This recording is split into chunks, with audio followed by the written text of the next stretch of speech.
Hey everybody, Johnny here, Don't Speak News. Well, this is news everybody will be speaking about today at some point, as we have breaking news now. China has called on its citizens to leave Israel as soon as possible, and they don't do those things lightly. So when China's doing this, you can figure that war is definitely on the way. Then right here, breaking news from Iraq. U.S. Embassy staff are being evacuated from Baghdad, Iraq, because they expect that to be hit hard too by Iran. And then breaking news here, the war between the U.S. and Israel and Iran is expected to begin within the next 48 hours. The U.S. has called on its citizens to leave Israel and Iran. Yeah, that call to leave Israel began yesterday. The U.S. has called on its citizens to leave Israel today with the last flights. Today, hundreds of reserve IDF soldiers are being called up for reserve or for service to the Air Defense Command. U.S. Embassy staff are being evacuated from Baghdad, Iraq. Major Israeli cities, starting with Beersheba, have opened public bomb shelters. The USS Gerald Ford aircraft carrier and its strike group have arrived off the coast of Israel. A huge amount of U.S. Air Force assets are currently stationed at Ben Gurion International Airport in Israel, a supposedly civilian airport. Indeed. And then this story from Megatron as well. Israel Channel 12 reports that anti-ballistic missile defense munitions have only marginally been replenished in Israel since that 12-day war last year. Boy, if they don't have any missiles left to defend themselves, they're in for a lot of trouble. And like it says, in any upcoming war with Iran, there will be substantially more casualties than during the 12-day war. Indeed, there will be, for the U.S. as well. And then we have this story. The U.S. loses a $220 million drone over the Strait of Hormuz. Iran electronic warfare suspected. Entire Iran mission is now jeopardized. And it took them 5 days to actually report this. So here we go. 5 days ago, the United States lost a $220 million drone drone over the Strait of Hormuz, and nobody told you. On February 22nd, an MQ-4C Triton, registration number 169660, transmitted emergency code 7700 at 32,900 feet over the strait and vanished from Flight Radar 24. Gone. No wreckage announcement, no CENTCOM statement, no Pentagon briefing. The most advanced maritime surveillance drone in the American arsenal disappeared over the most contested waterway on Earth during the largest military buildup since 2003, and the silence is deafening. Yes, it is.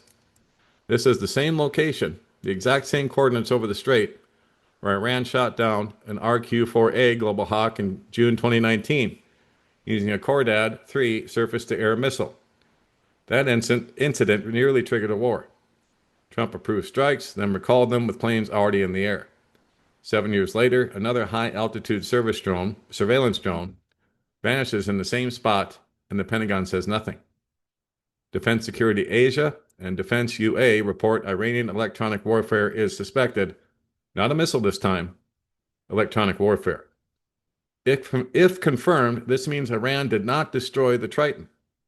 Iran hijacked it, seized its control link, overwhelmed its GPS navigation, and either crashed it into the Gulf or worse, landed it intact, the way Iran captured the RQ-170 Sentinel in 2011 by spoofing its GPS and gliding it down like a lost bird. Iran is very good at this, guys. Now connect this to what China has been delivering. X accounts with intelligence community sourcing report China has transferred advanced electronic warfare systems to Iran, capable of jamming carrier-based F-35s. EA Daily reports that the U.S. blames Russia and China for the loss. If Iranian EW systems built with Chinese technology can seize control of an MQ-4C Triton flying at 33,000 feet, those same systems can disrupt communications and targeting links that the entire strike architecture depends on. The F-22 suppresses radar. The B-2 carry bunker busters. The carriers launch strike packages. All of it relies on data links, GPS targeting, and command signals traveling through the electromagnetic spectrum that Iran, with Chinese hardware, just demonstrated it can dominate over the strait. You do not spend $67 billion on stealth and then lose your surveillance drone to electronic warfare 5 days before a potential strike. This is not a setback. This is the capability demonstration by the other side, proving they can blind you over the waterway you need to control. The Pentagon's silence, right here, guys, this is the important part of this equation, is the loudest signal. When you lose a $220 million asset to a technical malfunction, you say so immediately because the alternative narrative is worse. When you say nothing for 5 days, it is because confirming what happened reveals a vulnerability you cannot afford to acknowledge. While 500 aircraft and 2 carriers sail into the same electromagnetic environment. Iran just showed it can turn the lights off over Hormuz, and Washington is pretending nobody noticed. And there you go. That is a very telling sign, is the silence. For 5 days, they didn't say a word because they couldn't. They couldn't admit that they've got a serious vulnerability going into this war. And not just that one. I think Iran's got nukes too, like we talked about the other day. And I think a lot of people are in for a shock when this war begins, at least on the American side. Now, Daily Mail saying the same thing. Trump launches Task Force Scorpion as Iran peace talks collapse.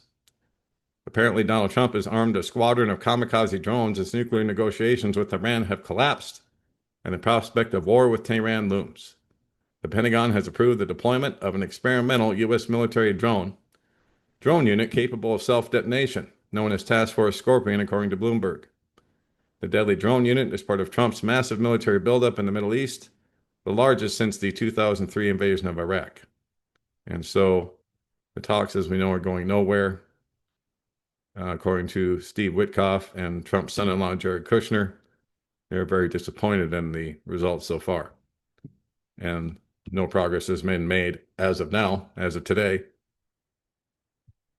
So, like the reports say, war is expected between the U.S., Israel, and Iran within 48 hours. So prayed up and prepped up, guys, like we always talk about. And Don'tSpeakNews.com is home base for all that we do. So if you want to be subscribed and be notified every time I put up a new post, because there are a lot of stories that I can't put on YouTube, I have to put them over here. So there's a subscription box at the bottom of every article, and there's also a tab here. So you can click on this, and then you can subscribe by typing your name in the box and hitting subscribe. Don't Speak News at Proton Mail is how you get in touch. Channel support is right here. All the ways to support us are listed underneath. They're also at the bottom of every article as well, and we thank you very much for that. Without you guys, we wouldn't be here. Then Rumble, BitChute, and Telegram, you click on that tab, and all the links to find us around the internet are right there. And that would be it for now. God bless, take care. Johnny Storm, Don't Speak News.